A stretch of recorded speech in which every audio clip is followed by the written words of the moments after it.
ঐতিহ্যবাহী তাহজিবুল উম্মাহ মহিলা মাদ্রাসা কর্তৃক আয়োজিত তৃতীয় বার্ষিক ওয়াজ ও দোয়া মাহফিলের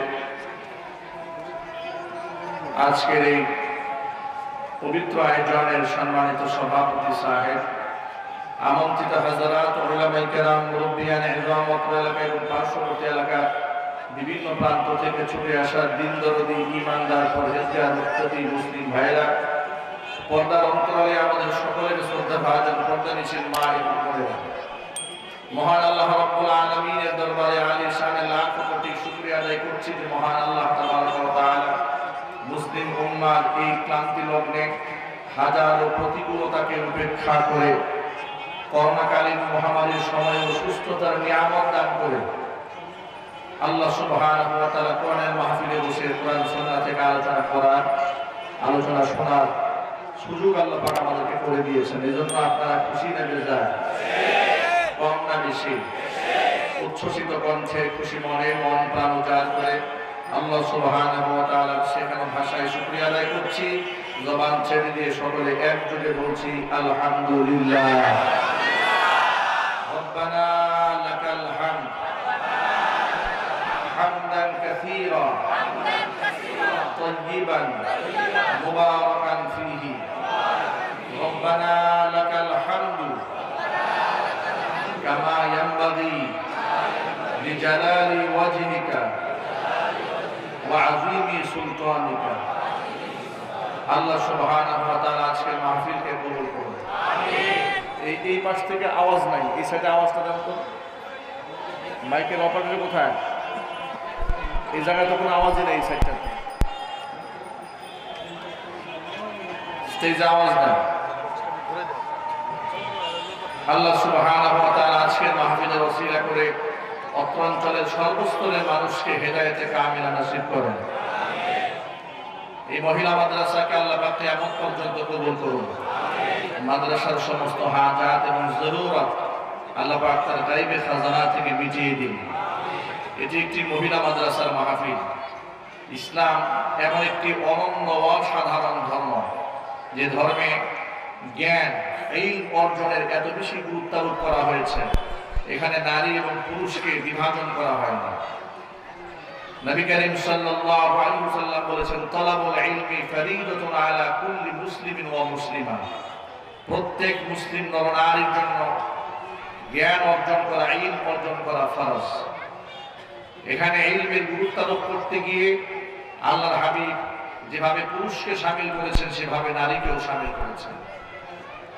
কোরআন মাজিদে আল্লাহ সুবহানাহু ওয়া তাআলা নারী এবং পুরুষের সওয়াবের অধিকারের ব্যাপারে কথা বলতে গিয়ে আল্লাহ পাক বলছেন, মান আমিলা সালিহান মিন যাকারিন আও উনসা ওয়া হুয়া মুমিনুন ফালানুহইয়ান্নাহু হায়াতান তাইয়্যিবা ওয়া লানাজজিয়ান্নাহুম আজরাহুম বিআহসানি মা কানু ইয়ামালুন।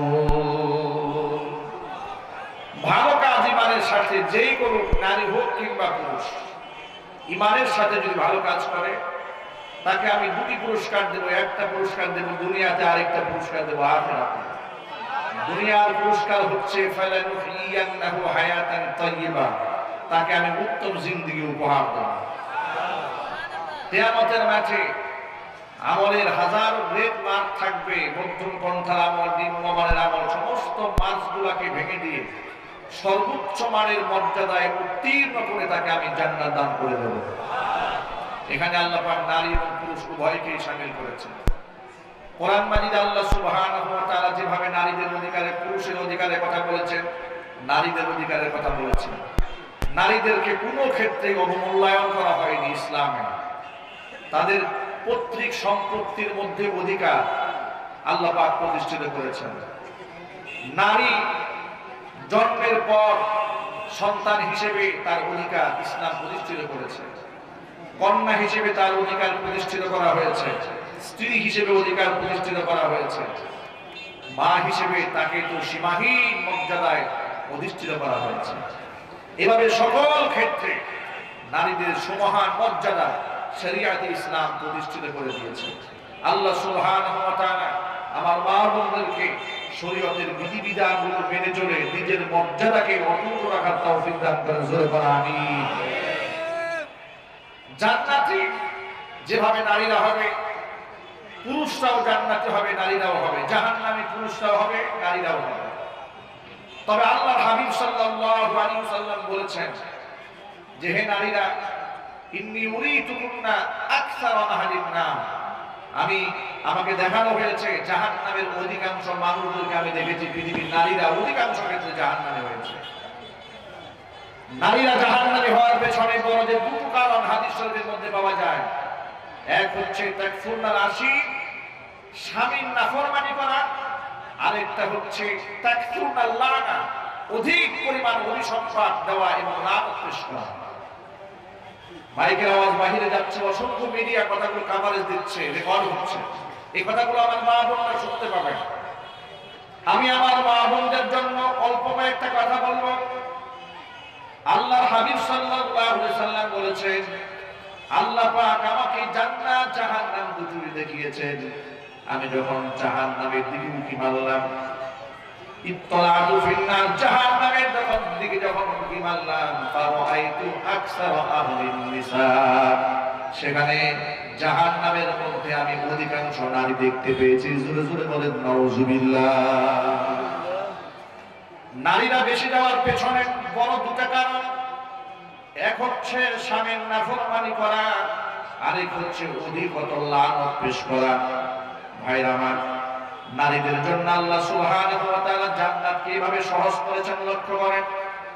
বিশ্বনবী সাল্লাল্লাহু আলাইহি সাল্লাম বলেছেন, আল মারআতু ইযা সাল্লাত খামসাহা, মানুষ নারীরা যদি 5 ওয়াক্ত নামাজ ঠিকঠাক মতো আদায় করে, ওয়া সামাত শাহরাহা, রমজান মাসে রোজা যদি ঠিকঠাক মতো আদায় করে, ওয়া আতাআত বা'লাহা, স্বামীর আনুগত্য করে, ওয়া আহসানাত ফারজাহা, এবং নিজের শরীরের হেফাজত করে, এই চারটা কাজ যে নারী করবে, তাদখুলু বিআইয়ি বাবিন মিন আবওয়াবিল জান্নাতি শাআতি ইয়াওমাল কিয়ামাহ, কিয়ামতের দিন জান্নাতের 8টি দরজা, যেই দরজা দিয়ে খুশি ওই দরজা দিয়া এই নারী আল্লাহর জান্নাতে চলে যাবে।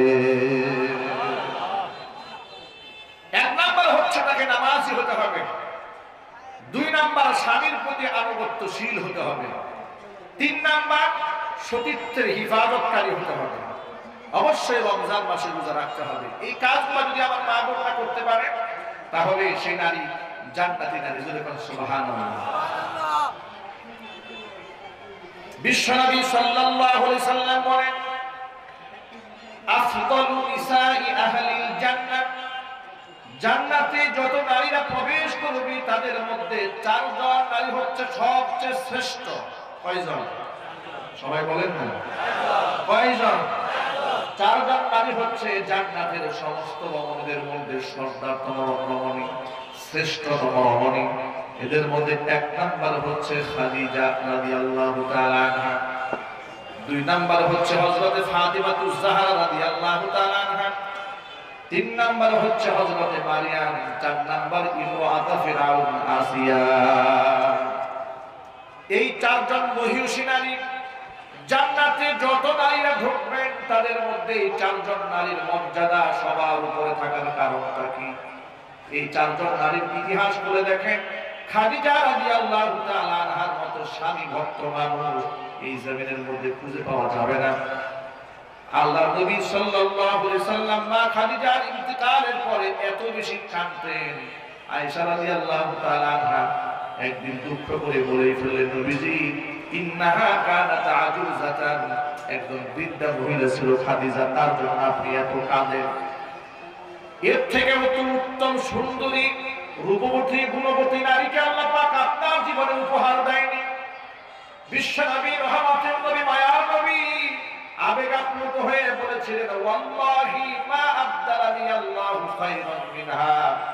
ও আয়েশা শোনো, আমি আল্লাহর কসম করে বলি, খাদিজার চেয়ে উত্তম নারী আল্লাহ পাক আমার জীবনে আর দেয় নাই। আল্লাহর নবী সাল্লাল্লাহু আলাইহি সাল্লাম বলেন, খাদিজার সাথে আমার জীবনে যত বছর সংসার হয়েছে, রাতের আধার দিনের আলোতে যতবার আমি ঘরের মধ্যে এসেছি, অনেক সময় গভীর রজনীতে আমি বাড়ি ফিরতাম, আমি আমার খাদিজার দরজার মধ্যে একবার টোকা দিতে দেরি হয়েছে, সেকেন্ড টাইম দ্বিতীয়বার টোকা দেওয়ার প্রয়োজন হয় নাই। জোরে জোরে বলেন সুবহানাল্লাহ। আল্লাহ নবী বলেন, আমি অবাক হয়ে যেতাম, খাদিজা তুমি কি ঘুমাও না রাতের বেলায়? একটা বার ডাক দেওয়ার সাথে সাথে কিভাবে একজন মানুষ দরজা খুলে দেয়? খাদিজা রাদিয়াল্লাহু তাআলা আনহা জবাব দিয়ে বলেছেন, নবীজি আপনি যখন ঘরের বাহিরে থাকেন আমার মন বড় আনচান করে, আমি বড় স্থির হয়ে যায়। আমার নবী দিনের কাজে ঘর থেকে বের হয়েছে, তার চতুর্দিকে শত্রু, না জানি কোনো দুঃসংবাদ আসে কিনা, না জানি তিনি কোনো বিপদগ্রস্ত হয়ে যান কিনা, এই পেরেশানি নিয়ে আমি সময় কাটাই। আমার একটা সেকেন্ডের জন্য বিছানায় পিঠ লাগাতে পারি না। প্রচন্ড ঘুম যদি ধরে যায়, দরজার সাথে দাঁড়ায় দাঁড়ায় হেলাম দিয়ে ঘুমাই। ভাবতে পারে একজন নারী তার স্বামীর প্রতি কতটা শ্রদ্ধাশীল হবে, কতটা আনুগত্যশীল হবে, এমন জবাব দিতে পারে? 55 বছর বয়সের একজন নারী খাদিজাতুল কুবরা রাদিয়াল্লাহু তাআলা আনহা। হিরা গুহা আপনারা দেখেছেন, যারা মক্কা মদিনায় গিয়েছেন, মক্কায় যারা গিয়েছেন তারা দেখেছেন কত উঁচু পাহাড়। এই পাহাড় বেয়ে বেয়ে তিনি খাবার নিয়ে যেতেন তার স্বামীর জন্য। আল্লাহু আকবার বলবেন না? স্বামীর জন্য খাবার নিয়ে যেতেন মা খাদিজাতুল কুবরা রাদিয়াল্লাহু তাআলা আনহা। জিবরাইল আলাইহিস সালাতু ওয়াস সালাম একদিন হিরা গুহায় আল্লাহর নবীকে সালাম দিলেন আর বলে গেলেন, ইয়া রাসূলুল্লাহ আপনার স্ত্রী খাদিজা আপনার জন্য খাবার তরকারি নিয়ে আসছে। আপনার স্ত্রী খাদিজা যখন আপনার সামনে আসবে তখন আমার পক্ষ থেকে এবং আল্লাহর পক্ষ থেকে তাকে সালাম জানাবে। ওয়াবাশশিরহা বিবাইতিন ফিল জান্নাহ, এবং তাকে জান্নাতের মধ্যে একটা বাড়ির সুসংবাদ দেবেন। চিল্লাবেন আল্লাহু আকবার। ভাইরা আমার, মা বোনেরা আমার, যারা আমার কথাগুলো শুনতে পাচ্ছেন, আমি আমার মা বোনদেরকে বলছি, মা বোনেরা স্বামীর আনুগত্যের মধ্যে আল্লাহ পাক আপনার জান্নাতের ঠিকানা রেখে দিয়েছেন, দুনিয়ার সম্মান রেখে দিয়েছেন, আখিরাতের সম্মান রেখে দিয়েছেন। এই জন্য উত্তম রমণী হতে হবে। জান্নাতি রমণী হতে চাইলে পবিত্র নারী হতে হবে। সাহাবায়ে কেরাম রাদিয়াল্লাহু তাআলা আনহুম আজমাইন প্রশ্ন করলেন, খায়রুন নিসা মান হুন্না খায়রুন নিসা, নবীজি উত্তম রমণী শ্রেষ্ঠ নারী কারা? শ্রেষ্ঠ নারী কারা? রাসূল পাক সাল্লাল্লাহু আলাইহি ওয়াসাল্লাম জবাব দিয়ে বলছেন, উত্তম নারী ইমরাতুন ইদা আবসারতাহা সাররাতকা, যখন তুমি তোমার সেই স্ত্রীর দিকে তাকাবে তোমার স্ত্রী তোমাকে খুশি করে ফেলবে। আল্লাহু আকবার। তার দিকে নজর করলে তোমার দিলটা ঠান্ডা হয়ে যাবে। যখন তুমি তাকে কোনো কাজের নির্দেশ প্রদান করবে তখন তোমার আনুগত্য করবে। যখন তুমি বাড়ির বাহিরে থাকবে তখন নিজের সতীত্বের ব্যাপারে এবং তোমার সম্পদের ব্যাপারে সে যত্নবান থাকবে। চিল্লাবেন আল্লাহু আকবার। এই সমস্ত গুণ যে নারীর মধ্যে থাকবে, নবী করিম সাল্লাল্লাহু আলাইহি সাল্লাম বলেছেন এই সমস্ত নারী হচ্ছে খায়রুন নিসা, নারীদের মধ্যে শ্রেষ্ঠ নারী। আমি আমার মা বোনদেরকে বলবো, মা বোনেরা এজন্য শ্রেষ্ঠতম রমণী হতে চাইলে একদিক থেকে স্বামীর প্রতি আনুগত্যশীল হতে হবে, 2 নাম্বার নিজের নামাজের প্রতি যত্নবান হতে হবে, রোজার প্রতি যত্নশীল হতে হবে। নামাজ রোজার সাথে সাথে স্বামীর আনুগত্য করা এবং সতীত্বের হেফাজত করা, এই সমস্ত কোয়ালিটি যার মধ্যে থাকবে তারা হয়ে যাবে শ্রেষ্ঠতম নারী। খাদিজাতুল কুবরা রাদিয়াল্লাহু তাআলা আনহা হচ্ছেন আমার মা বোনদের জন্য এক অনন্য অসাধারণ নজিরা। তাকে দেখে মা বোনরা স্বপ্ন দেখতে পারেন, আমি আমার স্বামীর সাথে এমন আনুগত্যশীল একজন স্ত্রী হিসেবে আমি জীবন কাটাতে চাই। আল্লাহ যেন মা বোনদেরকে কবুল করেন। আর জোরে বলুন আমিন। শ্রেষ্ঠতম রমণী হযরতে মারিয়াম, যখন তার গর্ভে বাচ্চা ফুঁকে দেওয়া হয়েছে, জিবরাইল আলাইহিস সালাতু ওয়াস সালাম যখন এসে বলেছিলেন, আমি আল্লাহর কাছে এসেছি, আনা রাসূলুর রাব্বিক লি আহাবা লাকি গুলামান যাকিয়া, আল্লাহর পক্ষ থেকে থেকে আমি এসেছি আপনার গর্ভে একটা পবিত্র সন্তান উপহার দেওয়ার জন্য। মারিয়াম কি বললেন? আন্না ইয়াকুনু লি গুলাম ওয়া লাম ইয়ামসাসনি বাশারু ওয়া লাম আকু বাগিয়া। কোন পুরুষ আমাকে স্পর্শ করেনি আর আমি কোন খারাপ মহিলা নই, আমার বাচ্চা হবে কিভাবে? কি করে আমার সন্তান হবে? এখান থেকে একটা প্রশ্নের জবাব রয়েছে মা বোনদের জন্য। জবাব হচ্ছে, এই নারী তখন তার গায়ে যৌবন এসেছে। কিতাবের মধ্যে সে কোনো বর্ণনায় 13, 14 কিংবা 15 এর মাঝামাঝি তার বয়স ছিল। এই বয়সে তাকে যখন জিবরিল আলাইহিস সালাতু ওয়াস সালাম এসে বললেন, আনা রাসূল রাব্বিক লিআহাবা লাকি গুলামান যাকিয়া, আমি আপনাকে একটা পবিত্র সন্তান উপহার দিতে এসেছি। তখন হযরত মারিয়াম জবাব দিয়ে বললেন, আন্না ইয়াকুনু লি গুলাম ওয়া লাম ইয়ামসাসনি বাশারু ওয়া লাম আকু বাগিয়া। আমি কোনো নষ্ট মহিলা নই, খারাপ মহিলা নই, কোন পুরুষ আমাকে বৈধভাবে স্পর্শ করেনি, আমার সাথে কারোর সাথে অবৈধ সঙ্গম হয়নি। আল্লাহু আকবার। আয়াত দ্বারা প্রমাণিত হয় মারিয়াম আলাইহিস সালাতু ওয়াস সালাম ছিলেন একজন কুমারী, পবিত্র নারী, সতী সাধ্বী নারী। তার প্রশংসা আল্লাহ পাক কোরআন মাজিদের মধ্যে দিয়ে দিয়েছে। এই জন্য তামাম পৃথিবীর সমস্ত নারীদের জন্য বিবাহ বহির্ভূত ভাবে অবৈধ সঙ্গম যারা করেন তারা হচ্ছে নিকৃষ্ট নারী। তাদের শিক্ষা নেওয়া উচিত হযরত মারিয়াম আলাইহিস সালাতু ওয়াস সালামকে দেখে। অবৈধ বয়ফ্রেন্ড গার্লফ্রেন্ড কালচার যারা লালন করছে, এটা ঢাকা সিটি অসংখ্য মেয়েরা ছেলেরা অবৈধ প্রেম ভালোবাসা করছে। যদি বলুন ঠিক কিনা? অত্যন্ত দুঃখজনক হলেও সত্য কথা, আমাদের মিডিয়াগুলো, টেলিভিশন চ্যানেলগুলো বাল্য বিবাহ নিয়ে যতটা ব্যাকুল, এর অর্ধেক ব্যাকুলতা যদি তাদের বাল্য প্রেম নিয়ে থাকতো, এই দেশটা অনেক ভালো হয়ে যেত। বাল্য প্রেম নিয়ে তাদের কোনো মাথা ব্যথা নেই, কিন্তু বাল্য বিবাহের নামে অসংখ্য উপযুক্ত মেয়েদের বিবাহ যারা ভেঙে দিচ্ছে, সমাজের জেনা ব্যভিচারকে তারাই সমাজের মধ্যে উৎসাহ দিচ্ছে, তারাই সমাজের মধ্যে ব্যভিচার সৃষ্টি করছে।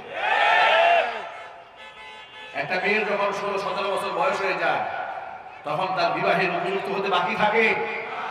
আপনাদেরকে ছোট্ট একটা তথ্য দিয়ে দেই, 95% মুসলমানের এই সোনার বাংলাদেশে এখনো অসংখ্য অপকর্ম রয়েছে যার ব্যাপারে আমরা সচেতন নই।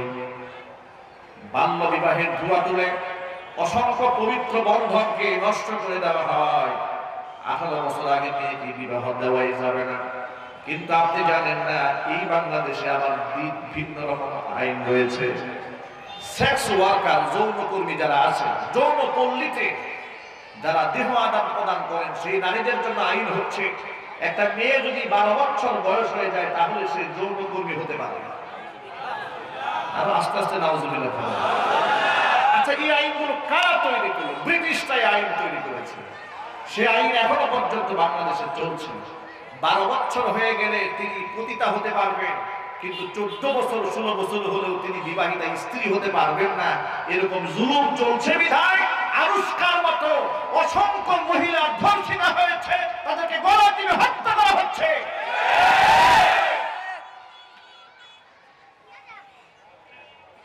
এই জন্য শুধুমাত্র মিষ্টি মিষ্টি কথা বলে আর পক্ষ গরম করে জাতির কোনোই ফায়দা হবে না। এই জাতি বহুবার দেখেছে বুদ্ধিভিত্তিক ভাবে বুদ্ধিজীবীদের কথা অনুযায়ী সমাজ পরিচালনা করার কারণে তারা ধর্ষণ বন্ধ করতে পারে না, ইফতিজিং বন্ধ করতে পারে না, খুন খারাপি বন্ধ করতে পারে না। দুদিন আগে আপনারা দেখেছেন মদ পান করে নাইট ক্লাবে গিয়ে ড্রিঙ্কস করার কারণে নারী পুরুষের উভয়ের মৃত্যু হয়েছে। আমার প্রশ্ন হচ্ছে, অবৈধভাবে নাইট ক্লাবে যা গেল, এখানে সেখানে যাওয়ার পরে তারা মাদক সেবন করলেন, মদ পান করলেন।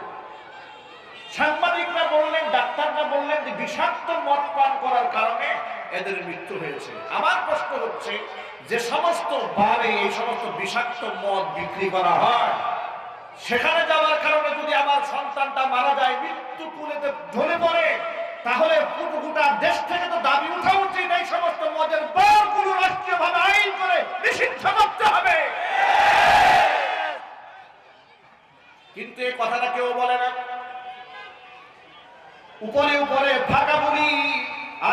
মিষ্টি মিষ্টি কথা বলে শুধুই সমালোচনা, কিন্তু মূলে কেউ হাত দেয় না। আসলে মূলে হাত দেবে কারা? বেড়া দিয়েছেন খেত যেন ছাগলে না খায়, কিন্তু খোঁজ খবর নিয়ে দেখা যায় বেড়াই খেত খাওয়া শুরু করেছে। কাকে আপনি দায়িত্ব দেবেন? এই জন্য বুদ্ধিজীবীদের কথা কিংবা তথাকথিত সুশীল সমাজের কথায় যদি আমার মা বোনরা চলেন, ওয়েস্টার্ন কালচার লালন করেন, পর্দাহীন জীবন যাপন করেন, তাহলে তাদের কপালে আনুষ্কার মতো নির্মম ভাবে লানতের মালা নিয়ে জমিন থেকে বিদায় হওয়া ছাড়া আর কোনো উপায় থাকবে না। আমি আমার মা বোনদেরকে বলছি, এই যেটা একটা মহিলা মাদ্রাসা, মহিলা মাদ্রাসার ফায়দা কি শুনে? মহিলা মাদ্রাসা থেকে একজন ছাত্রী জীবনের সবচেয়ে বড় যে অবলম্বনটা গ্রহণ করেন সেটা হলো পর্দা পোশাকের জিন্দেগি। আমি মনে করি একটা মা একটা বোন তার জীবনে যা অর্জন করেছে তার থেকে সবচেয়ে বড় অর্জন হচ্ছে নিজের সতীত্বকে টিকিয়ে রাখার জন্য পর্দানিশীল জিন্দেগি।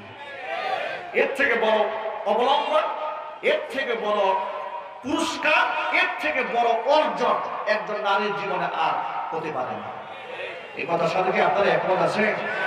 আচ্ছা, আপনারা মনে করেন একজন নারীর গাড়ি আছে, বাড়ি আছে এবং তার বিরাট যশ খ্যাতি আছে, কিন্তু তার মধ্যে সতীত্বের হেফাজত নাই, এই নারীর কোনো মূল্য আছে?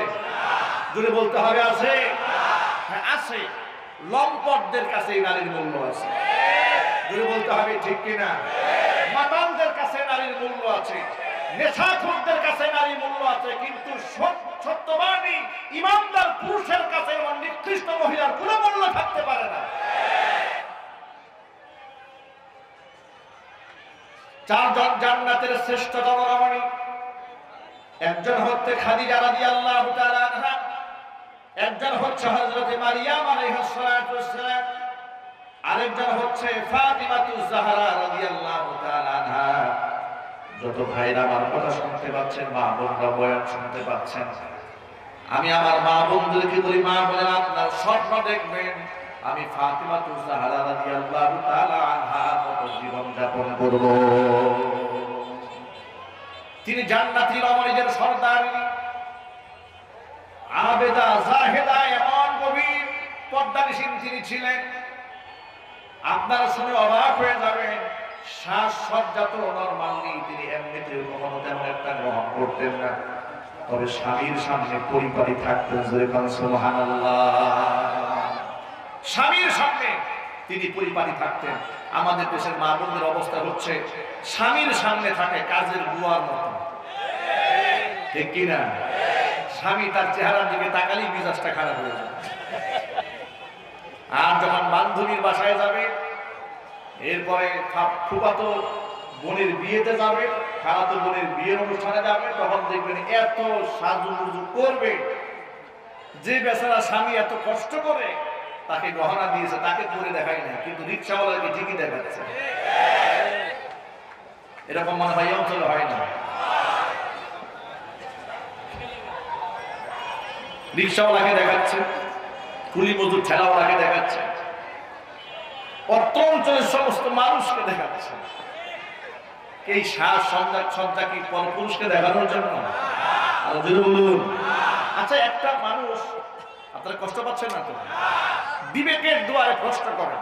আপনি একটা স্মার্ট ছেলে, ধরে নিলাম আমি 1 সেকেন্ডের জন্য, আপনার যুক্তিতে আপনার তর্কে আপনি আপনার স্ত্রীকে সুন্দর করে সাজিয়ে গুজিয়ে মোটর বাইকে উঠিয়ে কিংবা রিক্সার বাম পাশে বসিয়ে আপনি গোটা শহর যখন টহল দিচ্ছেন, আপনার বিবেক কি একটা বারের জন্য ধরে না এই সমাজের মধ্যে ভালো মন্দ, খারাপ মেজাজি, বদমেজাজি কত রকম মানুষ সমাজের মধ্যে বসবাস করে?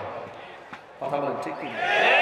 সবাইকে আপনার স্ত্রীর দিকে কি মহব্বতের নজরে তাকিয়েছে? মহব্বতের নজরে তাকিয়েছে, অত্যন্ত শ্রদ্ধার সাথে তাকিয়েছে। কত মানুষ কত বাজে চিন্তা করেছে।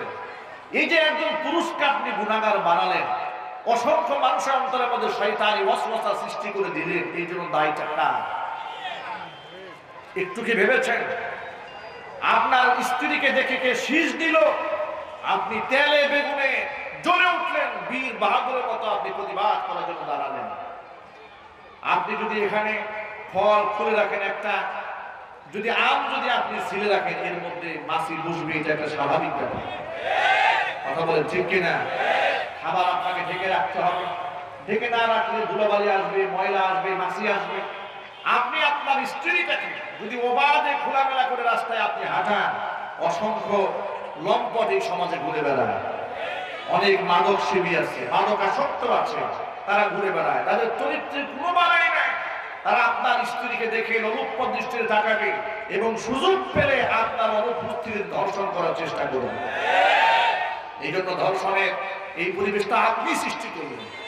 ধর্ষণের সৃষ্টি তো আর আলেমরা করে না।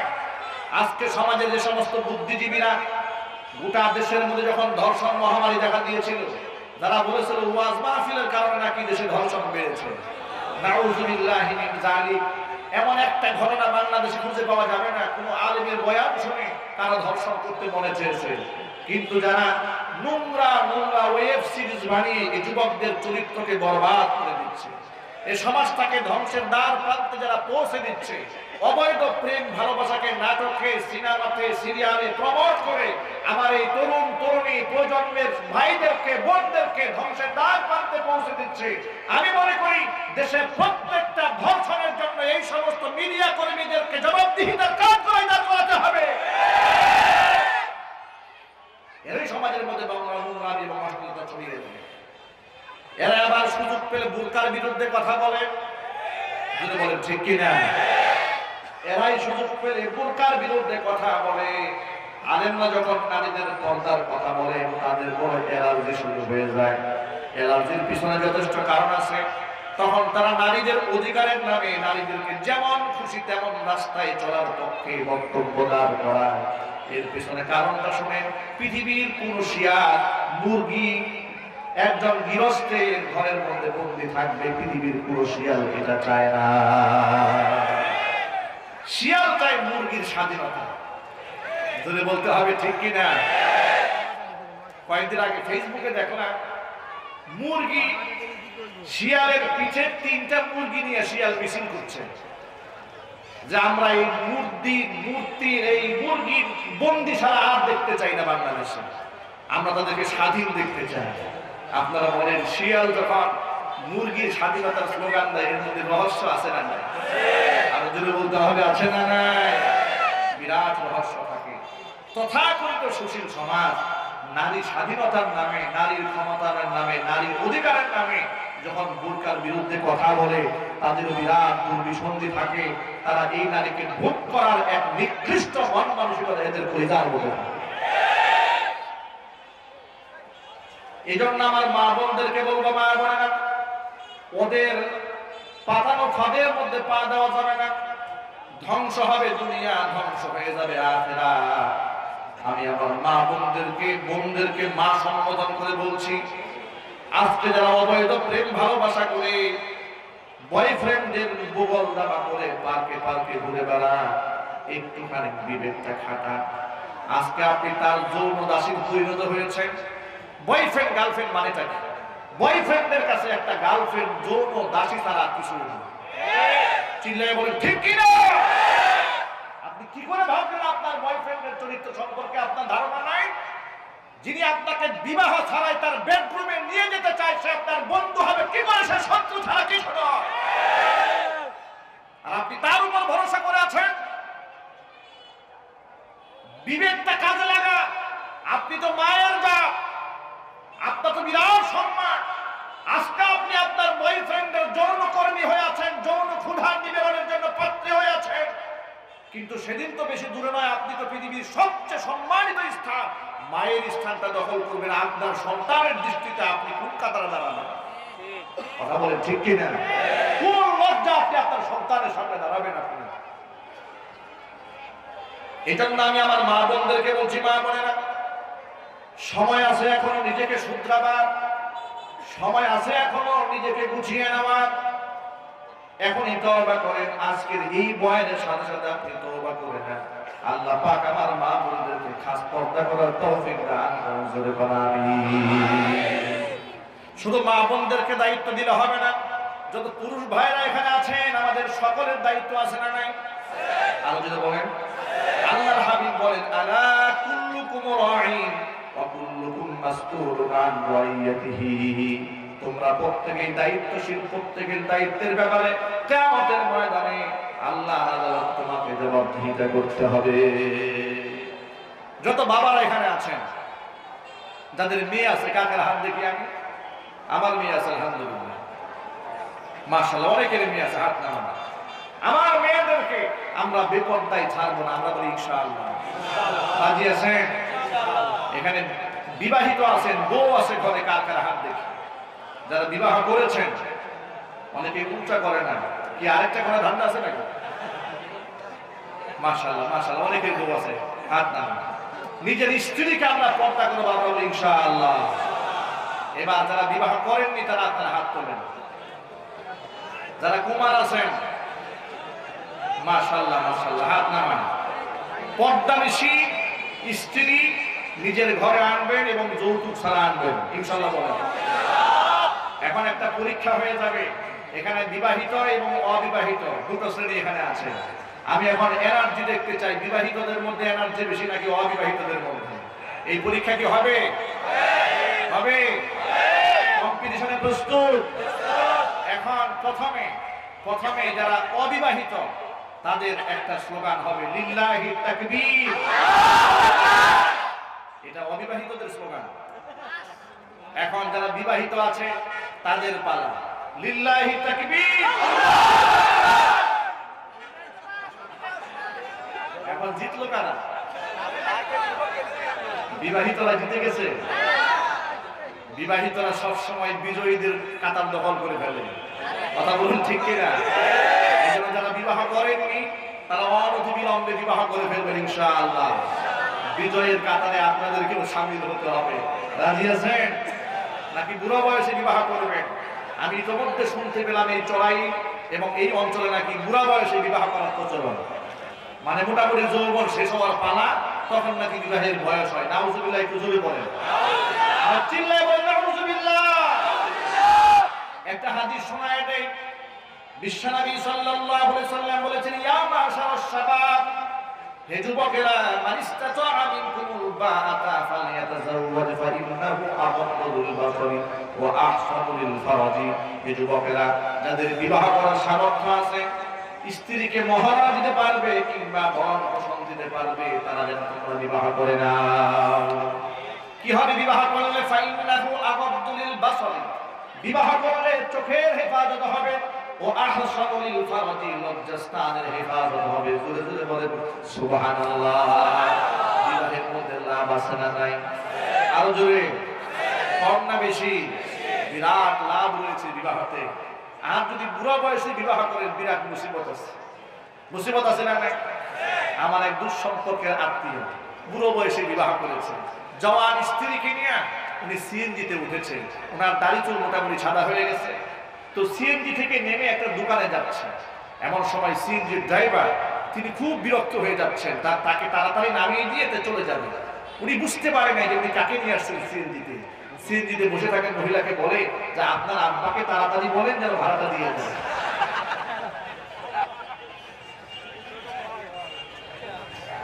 এই যে অবস্থা সৃষ্টি হয়েছে, এই কঠিন পরিস্থিতির জন্য দায়ী কে? এক মাহফিলে আমি যখন এই কথাটা বললাম যে এই পরিস্থিতির জন্য দায়ী কে, এক যুবক দাঁড়িয়ে বলে, হুজুর এর জন্য রেলমন্ত্রী দায়ী।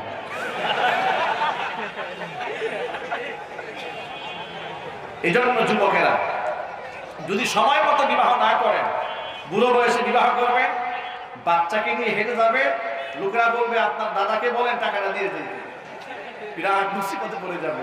এই জন্য যৌবনকালে খুব দ্রুত বিবাহ করতে হবে এবং অবশ্য যৌতুকবিহীন বিবাহ করতে হবে এবং দিনদার ইমানদার পাত্রী দেখেই বিবাহ করতে হবে। আমরা বলি ইনশাআল্লাহ। রাজি আছি তো? আল্লাহ পাক যেন আমাদের তৌফিক দান করেন। জোরে বলুন আমিন। ওয়া আখিরু দাওয়ানা আলহামদুলিল্লাহি রাব্বিল আলামিন। আসসালামু আলাইকুম ওয়া রাহমাতুল্লাহি ওয়া বারাকাতুহু।